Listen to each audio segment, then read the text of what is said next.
Saya melihat kadang anak-anak muda itu gampang, kalau kaum milenial itu, duduk di kantor, main komputer semuanya selesai. Saya selalu tekankan bahkan ke anak-anak saya, harus juga operational ini penting. Itu tidak akan terjadi kalau kita hanya duduk di kantor begitu saja ya.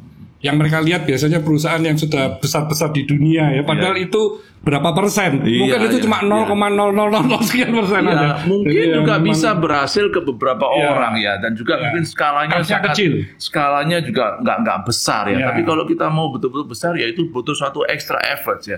Ada proses ya. Itu yang kita harapkan. Mereka itu tidak terbuai dengan seperti jangan semua dikira mudah gitu ya. Tidak ada hal mudah yang bisa dicapai kalau memang impiannya itu besar. Iya.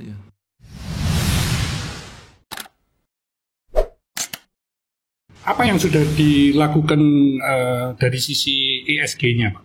Dari environmental, social, good governance ya.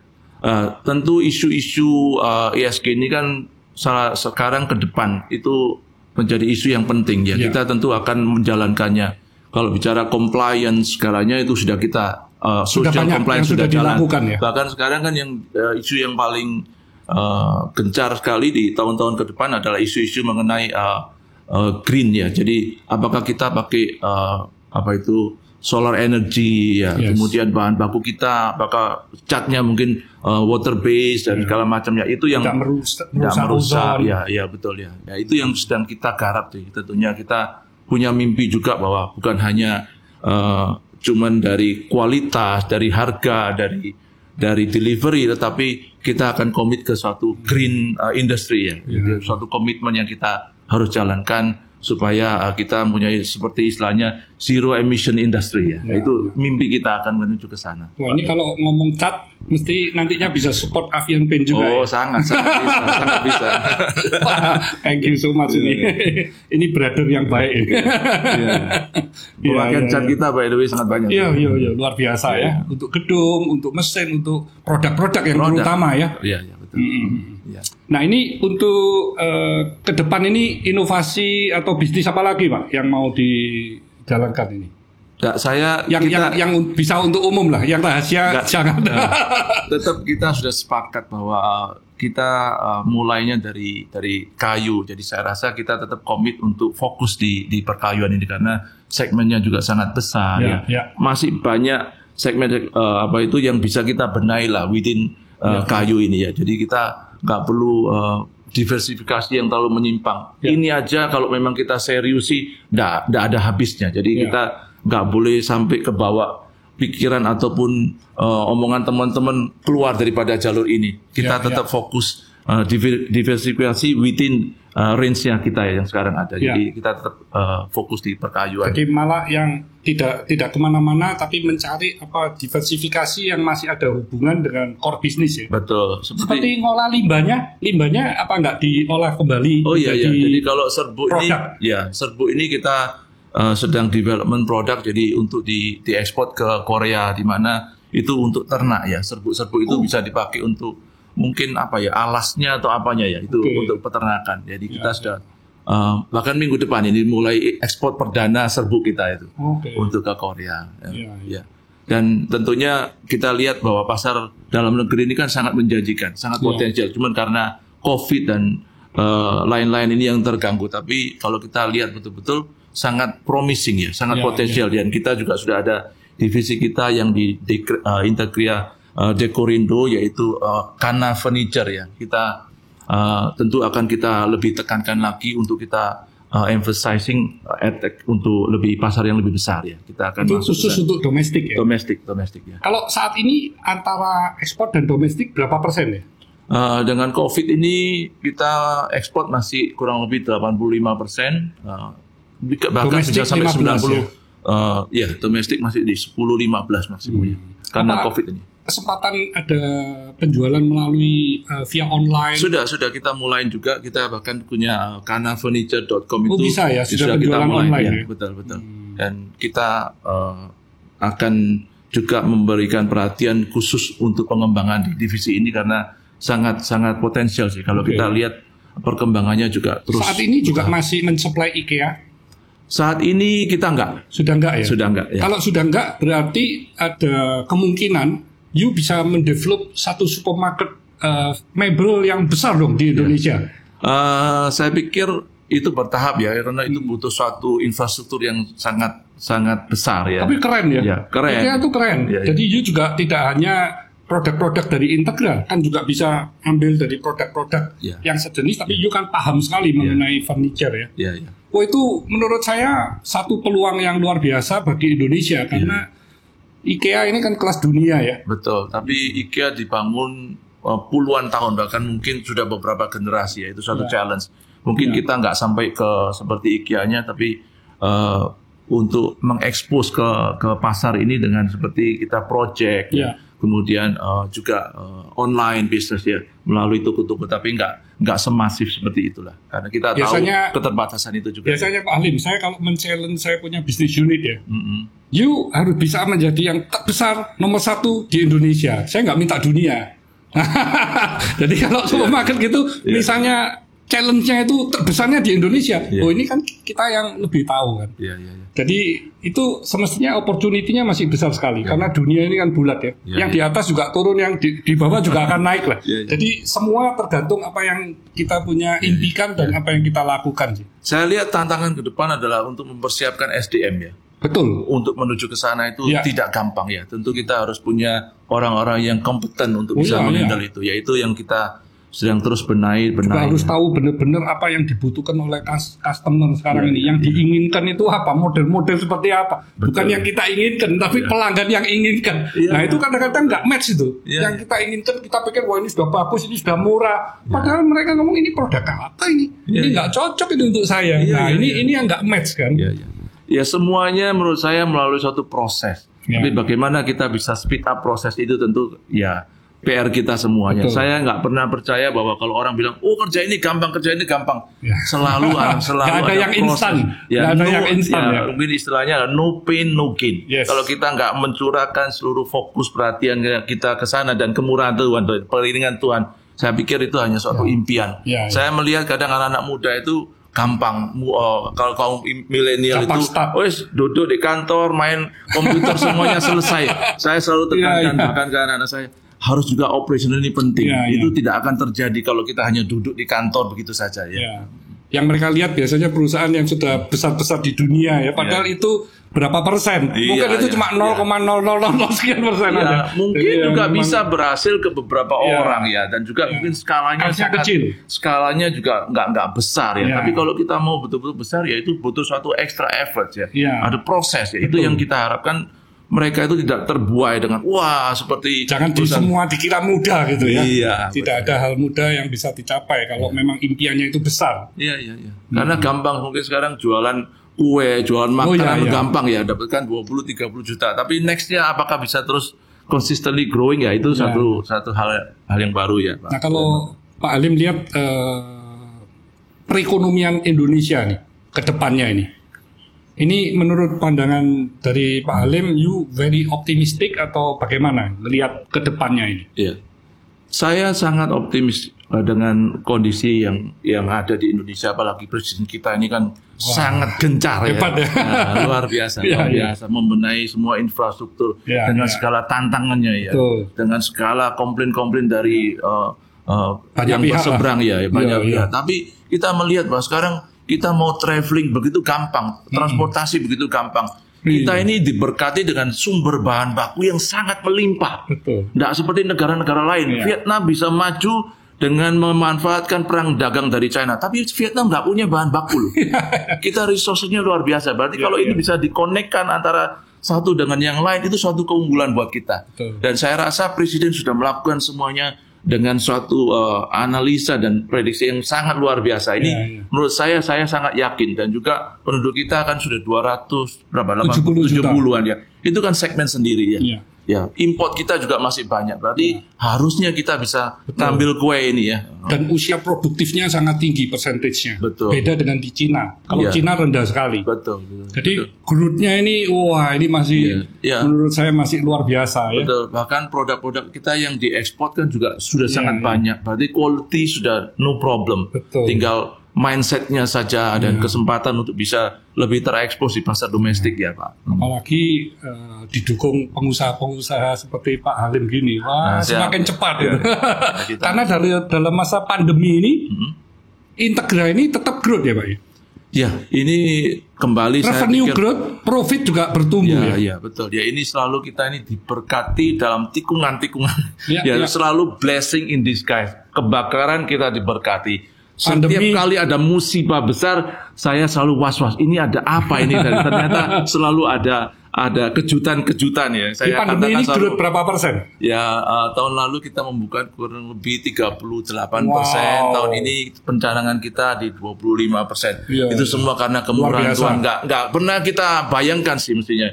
Khawatir di awalnya. Dengan pandemi ini langsung bayar-bayar ngerem. Padahal pasarnya kan Amerika terbesar. Betul. Dan di Amerika kan juga pandeminya luar biasa. Luar biasa. Awalnya memang 2-3 bulan setelah announcement pandemi ini kita khawatir. Bayarnya sudah molor-molor semua. Semua order terpending. Tetapi setelah 3 bulan itu berbalik luar biasa. Karena dengarnya banyak orang at home, jadi mereka beli mebel. Dua faktor utama yang mendukung kita punya pertumbuhan, yaitu pertama perang dagang. China dan Amerika itu kan perang dagang, dengan barang-barang China masuk ke Amerika dikenakan tarif yang heavy. Berarti dari 20-30% sampai 200%. Nah, ini tentu membuka suatu peluang mindset dari buyer-buyer gimana secepatnya bisa get out from China. Di situ Vietnam yang paling ready. Tentu Vietnam dapatkan kita. Meskipun netesnya masih lumayan kalau ditampung di ember ya. Ini kita dapatkan seperti itu ya. Jadi ini luar biasa. Kemudian faktor yang kedua, dengan pandemi ini semua situasi kondisi disrupted ya, kita istilahkan. Pola hidupnya berubah, marketnya berubah, semuanya berubah. Di situlah ada shifting dari mereka yang biasa tinggal di kota-kota besar. Mereka kepingin hidup lebih aman, pindah ke suburb, ke kota-kota kecil yang lebih aman. Kemudian ngedriving ke kebutuhan rumah, dandanin rumah ya. Terus juga kerja di rumah, office furniture ya, itu juga luar biasa naik ya. Disitulah online bisnisnya juga jalan ya. Di situ peningkatan daripada kebutuhan luar biasa naik ya. 2 faktor utama itu yang luar biasa. Yang ketiga tentu kemurahan Tuhan, kembali lagi saya sampaikan ya. Nah itu brandnya pakai brand dari Integra atau brand dari buyer? Ya kebetulan belum semuanya, tapi kita mulai CCP dengan kita punya brand sendiri yang di Amerika seperti ke Costco kita ada setting brand sendiri. Tapi kebanyakan yang major retailers belum mau kita nempel merek sendiri. Paling diizinkan nama PT-nya dan made in Indonesia itu ya. Ya. Nah kalau dari pabrik itu berarti ekspansi berapa pabrik sekarang? Berapa lokasi? Totalnya ada 6 pabrik ya. Wow. Ya. Tapi skalanya beda-beda. Ada 6 lokasi sekarang? 6 lokasi ya. Wow. Ya. Luar biasa ini ya. Ini sudah berapa ini? 31 tahun ya? 32 tahun dari mulai dibuka ya. Dan karyawannya juga ribuan ya. Jadi ini luar biasa, berkat bagi Indonesia nih. Ya kita, waktu kebakaran pun bahkan saya juga terenyuh kalau lihat setelah kebakaran kita nggak tahu mau ngapain ya. Terus karyawan juga naik sepeda, naik ngengkol becak. Ayo Pak, semangat Pak. Jangan sampai saya berhenti ya. Semua itu mendukung semangat kita untuk bangkit kembali. Kita nggak sadar juga bahwa kita punya suatu komunitas yang sangat besar di sini. Tentunya kadang kita mikir bahwa kita ini menjadi saluran berkat buat banyak orang. Ini yang tentunya saya bermimpi dan semua keluarga juga setuju bahwa kerja ya tetap kerja, tapi kita ini menjadi penopang dari seluruh karyawan yang cukup banyak. Ini yang saya imani. Yang namanya pengusaha ya, kan jalannya itu tidak selalu mulus ya. Kadangkala kan juga terjal ya. Sangat. Itu kalau lagi kondisi yang tidak bagus, itu tanggung jawab dari Pak Halim kepada seluruh karyawan, kepada beban perusahaan, itu kan juga berat sekali ya Pak ya. Dan itu pernah dialami juga.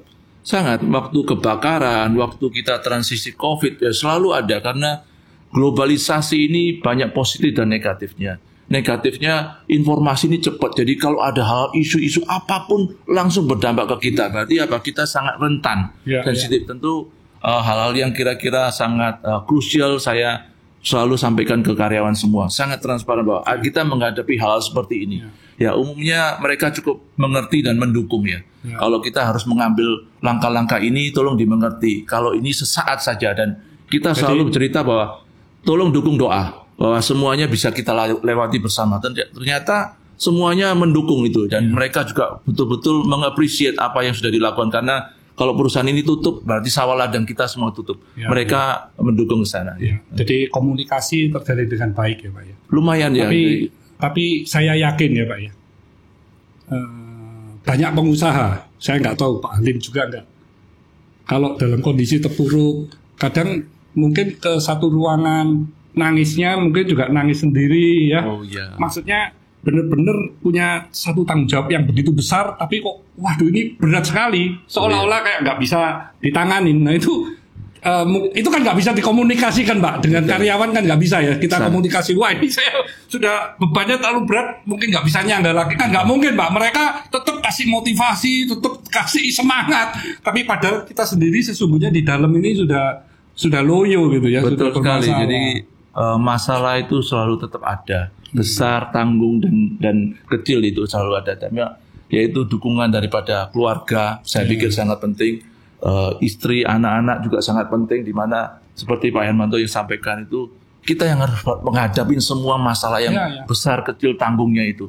Jadi kita paling mungkin nggak bisa tidur juga ya. Sangat. Jadi kalau bisa tidur, orang lain tidurnya juga masih mimpi. Nggak tahu. Jadi kita cuma bisa kembali berlutut berdoa. Minta kemurahan Tuhan untuk kita bisa diberi kesempatan. Saya rasa itu yang sering kita lewati. Jadi saya juga berharap bahwa masalah itu tidak bisa kita hindari, tapi jangan lari dari kenyataan, tetap percaya bahwa Tuhan pasti buka jalan. Ya itu yang saya tekuni. Ini Sobat Sukses itu didengarkan ya. Jadi yang namanya pengusaha itu tidak selalu mulus. Kalau lihat di muka di depan ya selalu harusnya tersenyum. Nggak mungkin kita menampakkan diri kita bermasalah ya.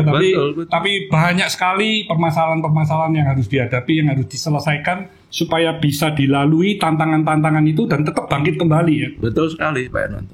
Ya. Tapi saya lihat Pak Halim ini dari sisi jiwa sosialnya juga tinggi sekali. Banyak sekali ini jadi pengurus ya, jadi bagi-bagi sembako ya. Enggak juga, cuman kadang ya teman-teman minta ya dengan terpaksa. Cuman saya selalu berpedoman bahwa kita ini siapa, yaitu semuanya kalau Tuhan mengizinkan terjadi ya terjadi. Jadi apa yang mau kita sombongkan, apa yang mau kita bangga-banggakan. Jadi saya nggak setuju kalau kadang dikatakan Crazy Rich Surabaya ya dengan itu kita ini siapa sih sebenarnya ya? Kalau Tuhan ambil sesaat aja, kita kasih sakit aja sudah semuanya buyar. Jadi apa kembali itu kan orang-orang yang di sosial media yang ngomong crazy gitu ya. Saya nggak suka juga. Itu crazy rich. Terus saya omong begini, rich itu kaya. Tapi kaya itu jangan konotasi hanya uang.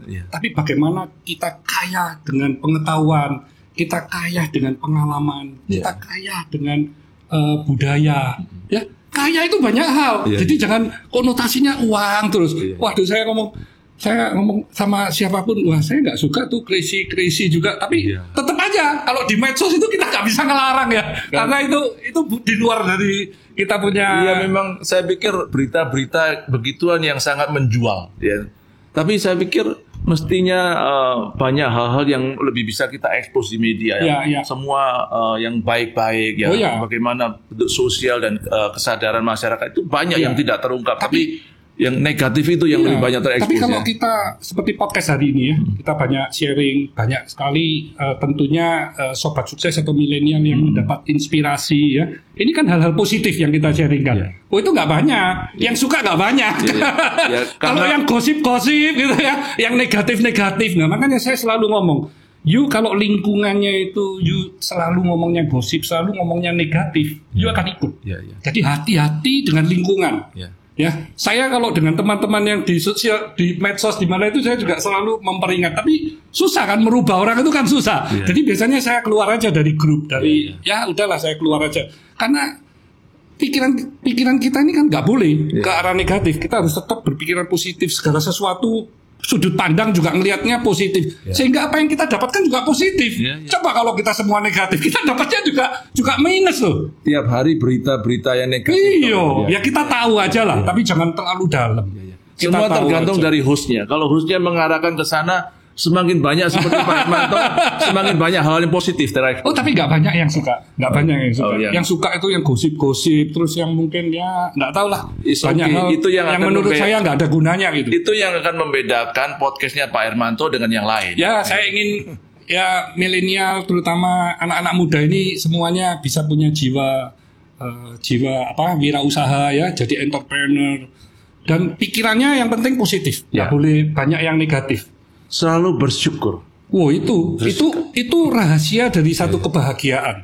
Nah, kalau kita sudah bahagia, wah, kita pasti biasanya diikutin dengan jiwa yang sehat karena kita rajin olahraga, kita suka bersosialisasi, terus kerjaan yang kita lakukan sukses. Itu nyambung sih. Iya. Nyambung menurut saya. Proses yang saya alami ini kalau diibaratkan pohon semakin tinggi, terpaan angin semakin kencang ya.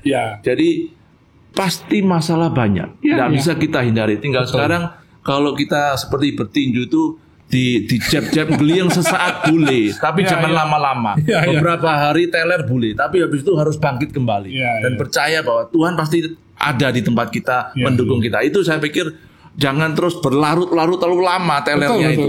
Iya.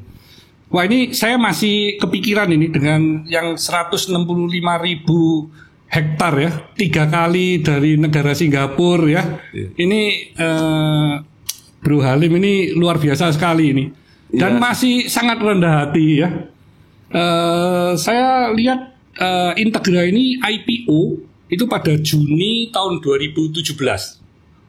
Beda 1 bulan dengan Cleo ya. Beda 1 bulan. Cleo Mei 2017. Betul. Jadi Juni 2017. Harga waktu IPO itu 260. Jadi market kapitalisasinya itu 1,5 triliun. Pak Hermanto mengikuti terus dengan kita. Oh ya, ini namanya brother ya, mesti ngikuti. Dan setelah ini masih belum 4 tahun ini, 3 tahun lebih ya, 4 tahun kurang ya. Di bulan April ini harga sahamnya sudah ke 800. Jadi naiknya lebih dari 3 kali lipat dan market kapitalisasinya ini sudah di atas 5 triliun. Wah, ini brother ini perusahaannya demikian gede, demikian besar ya. Tidak banyak yang tahu karena saya mau undang di podcast ini aja susah sekali. Ya. Bukan susah Pak Hermanto ya, karena tadi. Loh, tapi ya ini kan satu kebanggaan ya Pak ya, satu kebanggaan bahwa Integra ini bisa bertumbuh demikian cepat ya. Dan ke depan ini saya yakin, you punya visi ke depan ini kan masih ada yang ingin terus dicapai kan Pak. Apa Pak visi ke depannya ini Pak? Tetap saya pikir kita mau eksis di bidang ini, nggak usah diversifikasi ke yang lain. Karena ini fokus bisnis kita. Benar-benar sudah mengetahui selama 32 tahun ini Pak. Masih banyak hal-hal yang masih bisa kita dikembangkan. Fine tuning terus menerus di dalam ini ya. Ini yang menjadi fokus kita. Tentunya pembenahan di operation masih tetap kita, saya pikir beberapa hal, 4 hal yang menjadi goal kita, yaitu mendekatkan ke resources ya. Jadi lebih dekat lagi, bahkan kalau bisa kita memanage resources sendiri. Kemudian kedua adalah lebih mendekat lagi ke pasar ya. Pasar kita besar di Amerika. Yang lalu banyak melalui agent-agent ya. Tentunya kita harapkan kita bisa terekspos directly ke pasar Amerika sehingga punya sales rep directly, tidak terkontrol oleh agent-agent itu. Harapan kita seperti itu. Kemudian yang ketiga saya pikir ya pembenahan terus di dalamnya, efisiensi daripada operation sendiri, mempersiapkan SDM yang untuk regenerasi ya. Saya pikir itu tetap menjadi PR kita. Tentunya faktor yang terakhir yaitu masalah green ya. Ke depan isu-isu mengenai climate change ya, global warming itu akan menjadi mendominasi kebutuhan operasional. Jadi itu saya rasa yang harus kita persiapkan kalau kita masih mau eksis dan bisa terus ada di segmen ini ya. Mungkin yang lain-lainnya juga sama ya. Itu apalagi kita pasar terbesarnya adalah untuk luar negeri. Itu yang menjadi fokus kita ke depan, Pak. Nah, kalau proyeksi dari Integra ini 3 tahun ke depan ini pertumbuhannya bisa berapa persen? Ya, secara bertahap seperti tahun ini kita harapkan 25% bisa tercapai ya. Mungkin ya more or less di range itulah 20%-an ya. Betul. Berarti 3 tahun lagi akan double itu.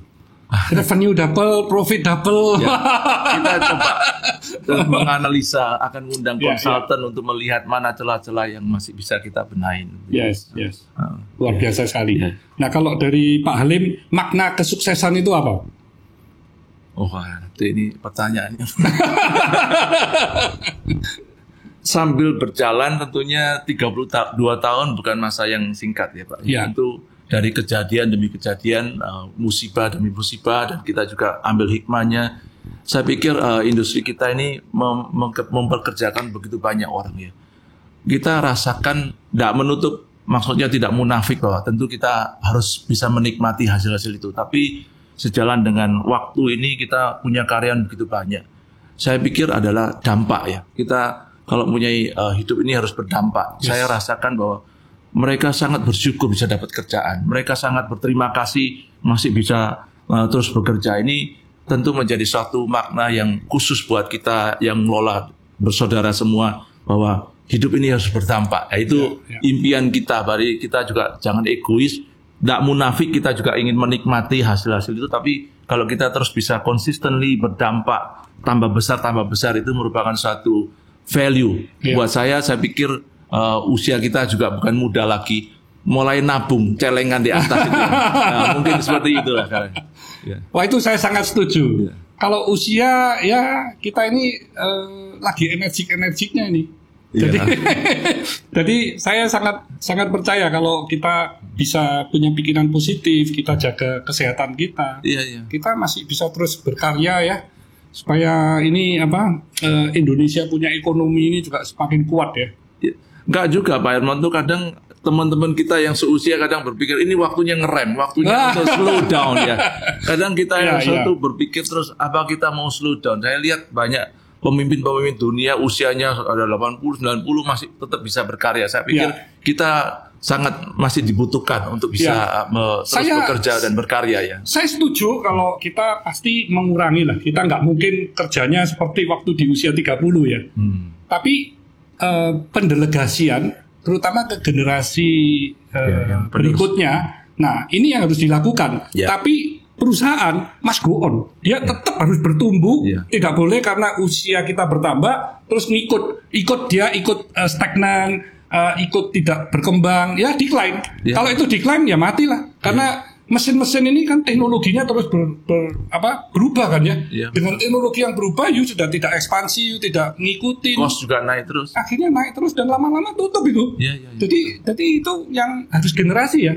Saya rasa di Pak Halim juga sudah mulai ya generasi ketiganya. Kita terus berusaha untuk pembenahan regenerasi, baik itu dari profesional maupun dari next generasi yang kira-kira punya passion, ya kita kasih kesempatan di sana. Kita terus belajar membenahi. Betul. Tidak gampang tapi ya itu challenge kita. Iya, betul. Ya ini memang kita harus terus bertumbuh, tidak bisa berhenti kan? Iya, betul. Iya. Kalau usia bukan salah satu faktor yang menyebabkan kita harus berhenti. Berhenti cepat pikun katanya. Iya.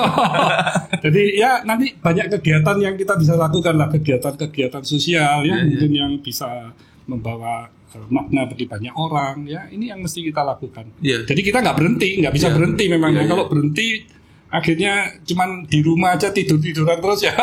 Kita nggak jadi apa-apa. Jangan mikirkan sesuatu beban. Kalau kita punya karyawan banyak, bebannya gimana, gajiannya gimana, mengalir saja. Kalau kita terus mengalir dari saluran berkat, saya pikir Tuhan pasti akan pelihara kita dengan baik, dengan caranya yang luar biasa, misterius tapi happy ending. Luar biasa, luar biasa. Terima kasih. Ini nggak terasa. Jadi waktu yang akan memisahkan kita juga ya. Jadi pada kesempatan yang istimewa ini Pak Halim mungkin mau kasih tip-tip atau pesan ya kepada ini para milenial, anak-anak muda yang mungkin punya keinginan ingin jadi wirausaha atau ingin memulai suatu bisnis. Apa nih kiat-kiatnya yang mereka perlukan ya? Saya pikir seperti tadi yang sudah saya sampaikan bahwa kepercayaan itu penting. Jadi itu value-nya tidak ternilai. Bahwa kepercayaan itu yang orang-orang lain sudah berikan kepada kita merupakan suatu investasi yang bisa kita raih, kita bisa petik at any time ya. Jadi betul-betul harus kita jaga. Kemudian yang kedua adalah suatu proses itu tidak bisa kita hindari. Jangan mau gampangnya tok ya. Itu no pain no gain. Jadi kita harus kalau mau terus eksis ya, terus berkarya, inovatif, jangan ngambil enaknya toh. Jadi kita harus siap dengan mental mau soro, mau bekerja keras ya. Bahwa itu semuanya nanti akan menjadi satu berkat tersendiri ya. Tentunya kalau sudah mulai punya karyawan jangan mengeluh, semakin banyak ya semakin bersyukur karena itu menjadi berkat buat orang banyak. Luar biasa. Terima kasih. Jadi Sobat Sukses, ini saya jabarkan ya. Jadi pesan yang sangat luar biasa dari Pak Halim ini ya. Jagalah you punya kepercayaan kepada you punya seluruh stakeholder ya. Kepercayaan itu sangat penting sekali, reputasi ya, integritas. Dan kalau you punya suatu skill yang dikembangkan ya, jangan dikira apa yang you mau perjuangkan itu secara instan mudah didapat. Tapi itu akan penuh dengan segala macam perjuangan. Jadi harus diimbangi dengan kerja smart, ya itu tadi banyak hal inovasi-inovasi yang diberikan kepada customer sehingga kita punya diferensiasi yang jelas, sehingga nilai-nilai dari produk atau jasa yang kita berikan itu juga lebih dihargai, sehingga you akan bisa mencapai apa yang you impi-impikan. Jangan lupa untuk kerja keras, ya.